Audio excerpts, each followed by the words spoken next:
2026년 우리 부활절 예배, 우리 행복한 교회 성도님들과 함께 예배 드릴 수 있어서 너무 감사합니다. 우리 옆 사람과 한번 우리 같이 인사해 봅시다. 예수님 부활하셨습니다. 아멘. 감사합니다. 예, 오늘 정말 예수님 부활하신 그날에 하나님의 그 기쁨과 하나님의 영광이 여러분 가운데 있기를 주님의 이름으로 축복합니다. 한 주간은 종료주일과 고난주간을 맞이하면서 사랑하는 성도님과 또 이렇게 고난주간 특별 기도회를 통해서 개인적으로 참 많은 은혜가 됐었고요. 같이 참석해 주시고 기도해 주신 우리 모든 성도님들께 진심으로 감사드립니다. 부활절을 맞이해서 어떤 말씀을 전해야 될까요? 하고 하나님께 기도했어요. 저는 개인적으로 절기 설교 할 때가 굉장히 좀 어렵습니다. 왜냐하면 여기 계신 분들 신앙생활 하루 이틀 하신 분도 아니고 한두 해 하신 분도 아니고 수십 년을 하셨을 텐데 부활절, 성탄절, 맥주감사절, 추수감사절 다 뻔한 설교를 할 것 같으니까 감사합시다. 부활하셨습니다. 예수님 탄생하셨습니다. 이런 메시지들이 너무 귀한 메시지인데 하나님 오늘 제가 어떤 말씀을 전해야 될까요? 진짜 제가 기도했어요. 기도 맨날 하지만 진짜 더 열심히 기도하면서 이 부활절에 우리 공동체에게 주시는 메시지를 하나님 받기 원합니다 하면서 기도를 하면서 하나님이 저에게 주시는 단어가 하나 있었어요. 그 키워드가 뭐냐면 능력이다 라는 걸 키워드를 주셨어요. 그 능력이라는 단어를 보면서 오늘 몇 가지 구절 말씀이 있는데 로마서 8장 11절을 한번 같이 띄워주시겠어요? 네. 같이 한번 읽을까요? 시작. 예수를 죽은 자 가운데서 살린 이의 영이 너희 안에 거하시면 그리스도 예수를 죽은 자 가운데서 살리신 이가 너희 안에 그의 영으로 말미암아 너희 죽을 몸도 살리시리라. 예, 다음 페이지요. 그 다음에 또 같이 읽을까요? 빌립보서 말씀인데 시작. 내가 그리스도와 그의 부활의 권능과 그 고난에 참여함을 알고자 하여. 마지막 한 구절이요. 고린도후서 6장 14절 좀 짧네. 같이 읽겠습니다. 하나님이 주를 다시 살리셨고 또한 그의 능력으로 우리도 다시 살리시리라. 아멘. 자, 오늘 우리가 읽은 이 세 구절의 말씀하고 에베소서 2장 19절부터 23절까지의 말씀을 저에게 주시면서 저 안에 이 부활에 대한 것에 대해서 사도 바울이 곳곳에서 로마서, 빌립보서, 고린도후서, 또 에베소서를 통해서 부활에 대해서 증거를 하면서 그때 쓰였던 단어가 뭐냐면 능력 또는 권능이라는 단어가 제 마음간에 참 오게 됐어요. 그래서 하나님은 우리가 부활의 권능, 부활의 능력을 입기를 원하시는구나. 그리고 우리 공동체에게 주시는 하나님의 메시지구나 하는 것을 제가 받으면서 이 말씀을 준비했고 오늘 설교 제목은 부활의 능력이라는 제목으로 우리가 말씀을 나누고자 합니다. 특별히 기독교에만 있는 게 있는데 그게 뭐냐면 부활이라는 것입니다. 우리 기독교는 부활의 종교라고 해도 과언이 아닙니다. 부활을 경험한 제자들, 또 성령을 받은 제자들은 부활의 증인이 되어서 그가 순교를 하고 그가 어려움을 당하고 핍박을 당해도 나 예수님 믿고 부활하신 능력을 경험한 후에 그들이 하나님의 복음을 전했다는 거예요. 그것처럼 이 부활이라는 것은요, 이 기독교에 있어서 뺄래야 뺄 수 없는 게 바로 부활이에요. 그리고 또 하나, 이 부활은 이따가도 말씀드리겠지만 배워서 되는 게 아닙니다. 교육해서 되는 게 아닙니다. 이것은 경험하셔야 되는 겁니다. 할렐루야. 정말 이 부활을 경험하면 내가 부활의 증인이 되기 때문에 부활을 경험했기 때문에 그 부활을 우리는 증거할 수 있는 삶이 되게 되는 것입니다. 그래서 우리가 어떻게 하면 부활의 능력을 경험하고 부활의 능력이 무엇인지에 대해서 우리가 오늘 말씀을 통해서 오늘 나누고자 합니다. 에베소서 1장 19절을 같이 한번 읽도록 하겠습니다. 시작.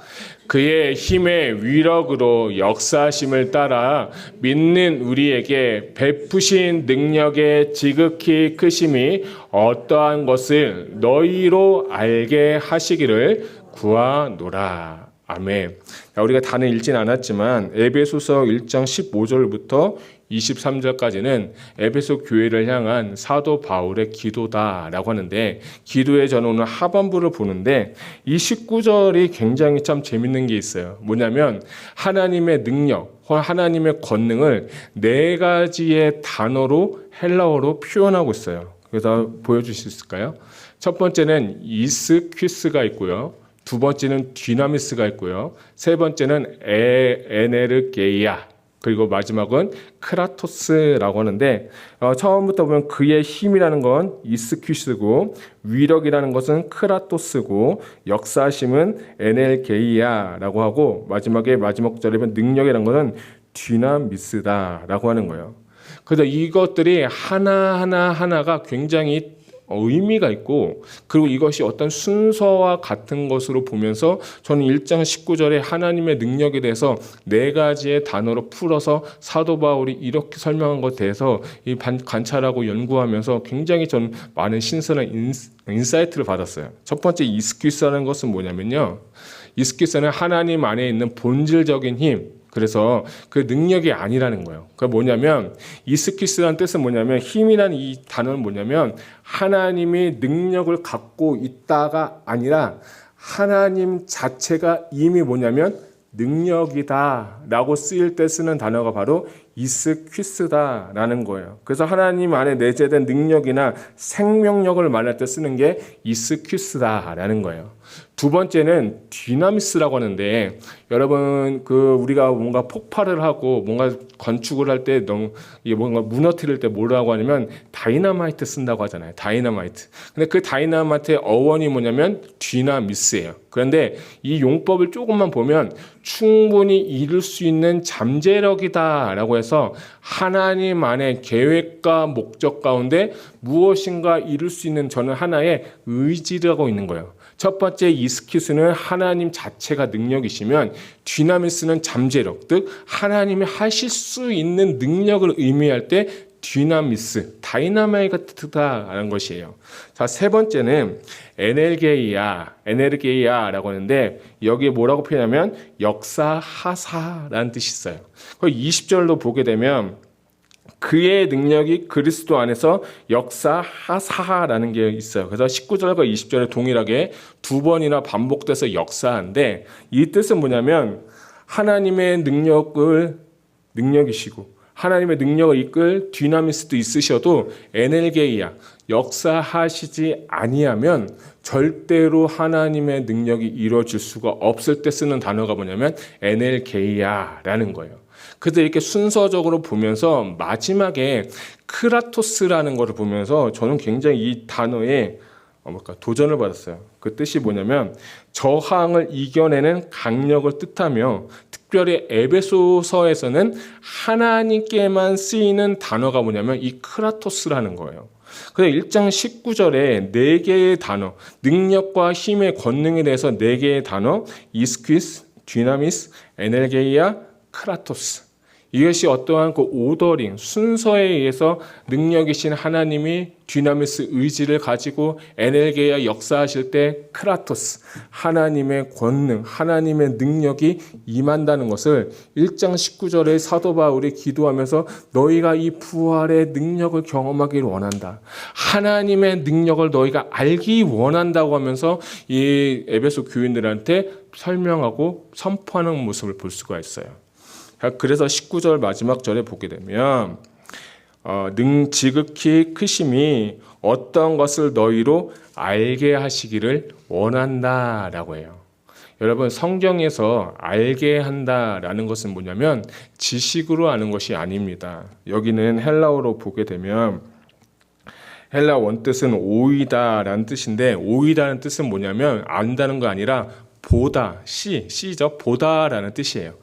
근데 이 씨라는 것은요, 내가 보고 듣고 경험한 것까지 말하는 것이 알게 되는 거예요. 부활의 증인이 되고 부활을 우리가 전하는 것은 내가 영적인 것이든 진짜 피지컬하게 주님을 봤던 간에 그것을 보았기 때문에 내가 그것을 말할 수 있고 그것을 증거할 수가 있게 되는 거예요. 그리고 우리가 히브리어로는 야다, 야다는 뭐예요? 정말 내가 관계를 통해서 하나님을 알게 되는 거예요. 능력을 경험하게 되는 거예요. 저는 이 19절 말씀에 네 가지의 능력을 이 사도 바울이 뭐라고 말하냐면 너희가 알기를 원한다라고 하면서 기도하고 있어요. 근데 저는 이 말씀이 저한테 하시는 말씀 같았어요. 야, 두진아, 너도 이 네 가지의 능력을 너희가 알기를 원하고 너가 정말 알았으면 좋겠다. 그 능력을 알아야, 그 능력을 경험해야 우리가 이 세상에 살면서 이기고 승리하고 하나님께 영광을 돌릴 수 있게 된다는 거예요. 그래서 여러분, 저는 아까 선언한 것처럼 부활은 교육에 의해서도, 부활은 지식적인 것으로서 아는 것이 아니라 성령님께서 역사하시고 성령님께서 가르쳐 주실 때 내가 부활하신 능력, 부활하신 주님을 만나게 되고 그것을 경험하게 되는 줄 믿으시기 바랍니다. 우리에게 소망이 되는 게 뭔지 아십니까?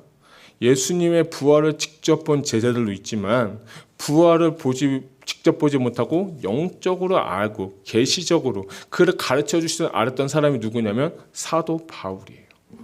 예수님을 죽이고 예수님 믿는 사람 핍박했던 사람이 누구냐면 사도 바울이에요. 그때는 사울이었죠. 다메섹 동에서 예수님을 만나고 다메섹 동안 빛이 임하니까 부활하신 주님을 경험하고 부활의 능력을 경험하고 나니까 그가 1차, 2차, 3차, 4차 전도 여행을 가면서 부활을 증거한 거예요. 그것이 어떻게 되겠습니까? 그것이 어떻게 그 일이 일어나겠습니까? 그가 이 네 가지의 능력을 경험하였기 때문에 그가 복음을 증거할 수밖에 없었다는 거예요. 오늘날 정말 우리가 부활을 압니다. 예수님 부활하셨습니다. 예수님 정말 부활하셨습니다. 이건요, 우리가 지식적으로 다 알아요. 죄송하지만 세상 사람도 다 알아요. 기독교 교리를 배우면 예수님은 부활하셨다는 지식으로 그것을 다 알아요. 근데 우리에게 주님께서 오늘 우리에게 말씀하시는 건 그 부활의 능력, 부활의 권능이 우리 안에 임하고 그것을 경험할 때 우리의 영과 혼과 육이 그렇게 살아나게 될 줄 저는 믿습니다. 그 능력이 내 안에 임하고 그 능력이 우리 안에 역사할 때 우리는 모든 것을 이기고 승리하게 되는 줄 믿으시기 바랍니다.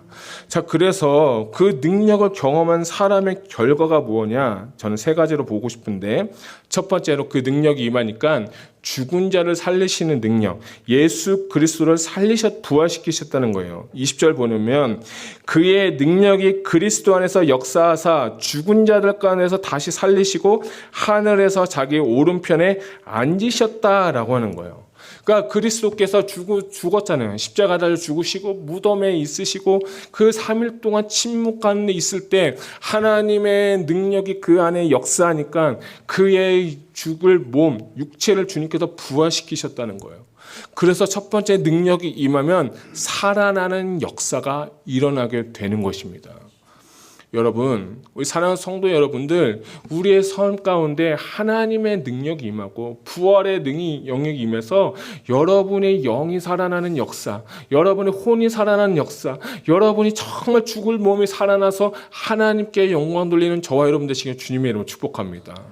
그 능력을요, 경험하셔야 돼요. 계속 반복적으로 말씀드리지만 첫 번째는 죽은 자를 그리스도께서 하나님의 영이 임해서 그를 살리셨다는 거예요. 성경에 보니까 죽은 자가 굉장히 많이 살아났던 것을 볼 수가 있어요. 구역에 보면 엘리야, 엘리사 시대 때도 보니까 사르밧과 부나 그리고 또 수넴 여인 아들을 또 살리셨던 것이 있어요. 예수님도 보게 되니까 예수님도 3번이나 죽은 자를 살리셨어요. 나인성 과부의 아들을 살리셨고 회당장 야이루 딸 살림 때 달리다 굼 하니까 살아났죠. 또 죽은 나사로야 일어나라, 나사로 나오라 할 때 또 나사로도 살리셨죠. 전 그래서 구약 시대 예수님 시대만 있는 줄 알았는데 또 초대교회 보니까 베드로, 도르가 또는 다비다라는 사람을 또 살리셨고 바울은 유두고 말씀 듣다가 떨어져 죽은 사람을 어떻게 했냐? 죽은 자를 일으켜 세우는 살리는 역사가 초대교회 가운데 있다는 걸 보고 말씀 가운데 있다는 걸 봤어요.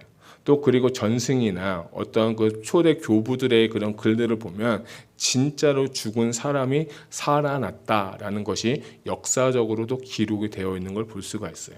근데 이게 왜 그렇게 됐을까? 무엇이 그를 살렸고 무엇이 진짜 죽은 자를 살릴 수 있을까? 라고 생각할 때 답은 딱 하나예요. 오늘 말씀처럼 그 능력이 임하게 되니까 그 능력으로 죽은 사람이 실제적으로 죽은 사람이 일어나게 된 거예요. 이것이 부활의 능력인 것입니다. 에베소서 2장 1절, 4절, 5절을 말씀하면 또 이런 말씀이 있어요. 그는 허물과 죽었던 너희를 살리셨도다. 긍휼이 풍성하신 하나님이 우리를 사랑하신 그 큰 사랑으로 인하여서 허물로 죽은 우리를 그리스도와 함께 살리셨고 너희는 은혜로 구원을 받으신 것이다 라는 거예요.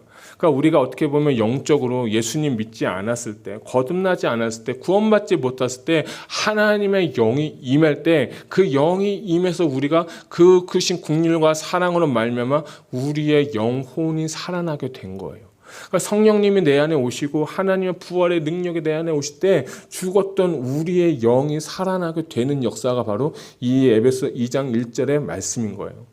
저는 우리 사랑하는 성도 여러분들이 하나님의 능력을 경험하고 구원받은 성도로서 이 능력을 체험할 뿐만 아니라 성령의 충만함이 여러분 가운데 있기를 주님의 이름으로 축복합니다.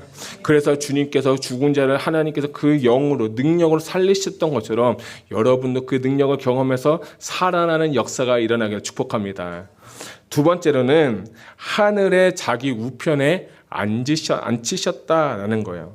21절과 22절 상반부 보면 모든 통치와 권세와 능력과 주권과 이 세상뿐 아니라 오는 세상에 일컫는 모든 이름 위에 뛰어나게 하시고 또 만물을 그 발 아래 복종하게 하시고 하면서 자기 보좌 우편에 앉으셨다는 거예요. 저는 보좌 우편에 앉히셨다라는 단어를 저는 이렇게 해석하고 싶어요. 하나님께서 그리스도께서 다스리신다. 그리고 또는 그리스도의 통치다라고 저는 이렇게 표현하고 싶어요. 그러니까 하나님께서 죽었던 아들을 일으키셔서 하나님 보좌 우편에 앉으셔서 통치자로, 만물의 주관자로, 만물의 머리 위에 가장 뛰어나게 하신 하나님의 능력을 그에게 허락하여 주셨다는 거예요. 그래서 예수님의 부활의 능력이 임하게 되면 예수님이 내 삶 가운데 임하게 되고 그 안에 보좌를 세우시고 보좌에 자정하셔서 내가 예수 그리스도의 통치를 받게 되는 역사가 있게 되는 거예요. 부활이라는 건요, 먼 후에 그 부활이 아니라 지금 내 삶에 당장 일어나는 것이 뭐냐? 현재적인 부활을 의미하는 거예요. 그래서 21절 하반부에 보니까 오는 이 세상에 일컫는 모든 이름 위에 뛰어나게 하셨다라고 한 거예요. 모든 이름 위에 뛰어나게 하신 그 이름이 내 안에 임하니까 그리스도의 그 부활이 내 안에 믿어지게 되는 거예요. 고린도전서 1장 23절에 이런 말씀이 있어요. 그러므로 내가 너에게 알리노니 하나님의 영으로 말하는 자는 누구든지 예수를 저주할 자를 하지 아니하고 또 성령이 아니고서는 누구든지 예수를 주라 할 수 없느니라 라고 했어요. 그러니까 성령님이 내 안에 오시고 하나님의 부활의 권능이 내 안에 오니까 그 부활의 능력이 내 안에 오서 예수 그리스도가 나의 뭐가 되는 거예요? 주인이 되게 되는 거예요. 성령이 아니고서는요, 예수 그리스도를 주라 시인할 수 없다라고 주님 말씀하시는 거예요. 그러니까 우리가 주님을 믿고 주님을 경험한 자는 모두가 다 주님이 우리 안에 계시는 거예요. 그래서 우리는 그리스도 안에 있고 그리스도는 우리 안에 계시게 되는 거예요. 이것이 바로 부활의 능력이에요. 내 인생의 주인이 바뀌는 사건이고 그 부활의 권능이 임할 때 주님이 나의 주인이 되시는 것입니다. 그래서 우리가 그분이 우리의 주가 될 뿐만 아니라 그분이 보좌 우편에 앉아서 하시는 일이 있는데 그게 뭐냐면 로마서 8장 34절에 누가 정죄하리요 죽으실 뿐만 아니라 다시 살아나시니 부활하시죠. 그리스도 예수시니 그는 하나님 우편에 앉아 계신 자요 우리를 위하여 간구하시는 자니라. 저는 이 말씀이 참 은혜가 됐어요.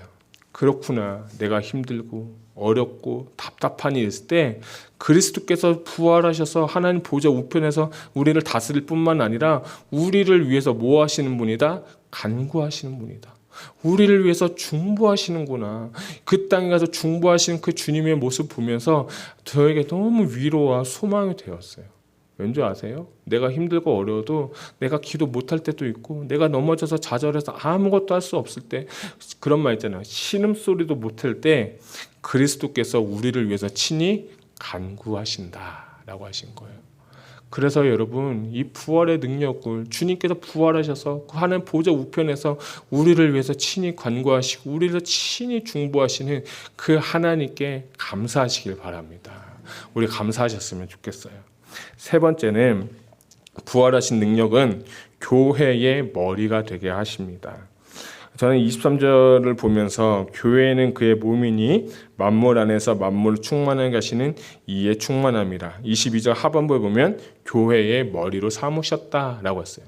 그러니까 이제 우리의 모든 교회는 이제 우리가 지난주 주일부터 종려 주일부터 고난 주간하고 또 십자가 달 죽으시고 오늘도 부활하시고 또 승천하셔서 주님께서 이 하나님께서 그를 죽은 자 가운데 살리신 능력으로 세 번째로 우리 교회의 머리가 되게 하시는 거예요. 그러니까 교회는요, 주님이 우리의 머리가 되시는 거예요. 그분의 뜻에, 그분의 방법에, 그분의 의도에 따라서 우리가 순종하면서 교회를 이루어 나가는 거예요. 개인적인 교회는 너희가 성전인 것과 하나님의 성령이 너희 안에 거하신 걸 알지 못하느냐고 해서 우리 몸 자체가 이미 성전이기 때문에 내 안의 머리, 내 안의 주인 누구냐? 이제 예수님이 되셔서 각 사람의 그 성전이 모여서 우리 행복한 교회가 되게 되는 것이에요. 그래서 그 주인이 누구냐면 예수 그리스도시라는 거예요. 그래서요, 저는 이 말씀 보면서 그렇구나. 이 교회는 주님이 주인이시고 사람의 생각도 사람의 뜻도 사람이 어떤 걸로 관철시키는 것이 아니라 주님의 뜻이라면 순종하고 그분의 뜻에 맞춰서 우리가 하나님 말씀에 순종하는 것이 어떻게 보면 교회구나 하는 것을 봤어요. 저는 23절에 보게 되면 충만함이라는 단어가 굉장히 반복되는 걸 볼 수 있어요. 만물 안에서 만물을 충만하게 하신 이의 충만함이라 라고 하는데 이 충만은요 두 가지로 충만할 수가 있어요. 첫 번째는 그리스도로 충만하게 되다. 두 번째는 그리스도에 의해서 충만하게 되다라는 거예요. 그래서 이 학자들마다 좀 다르지만 저는 이 두 가지를 다 수용하는 거예요. 첫 번째 교회는요 그리스도로 충만한 거예요. 사람의 생각이나 방법이 아니라 그리스도의 영으로 하나님의 영으로 부활의 그 성령으로 우리가 충만한 것이 어떤 것이냐? 그게 머리가 되신 교회가 것이고 두 번째는 어떤 사람의 생각으로 의한 것이 아니라 누구에 의해서? 예수 그리스도에 의해서 충만한 것이 어디냐? 바로 교회가 된다는 거예요. 그래서 저는 이 충만이라는 단어가 너무 좋아요. 충만하다. 예수로 충만하다. 내 삶도 예수로 충만하고 우리 교회도 예수님을 충만하고 우리 가정도 예수님으로 충만하고 우리 자녀들도 예수님을 충만하고 충만하는 거. 그 단어가 저한테 너무 은혜가 된 건 뭐냐면 그렇구나. 부활의 능력이 부활의 영이 내 마음가운데 임할 때 예수 그리스도로 충만할 수밖에 없구나 하는 것을 제 마음가운데 발견하게 됐어요.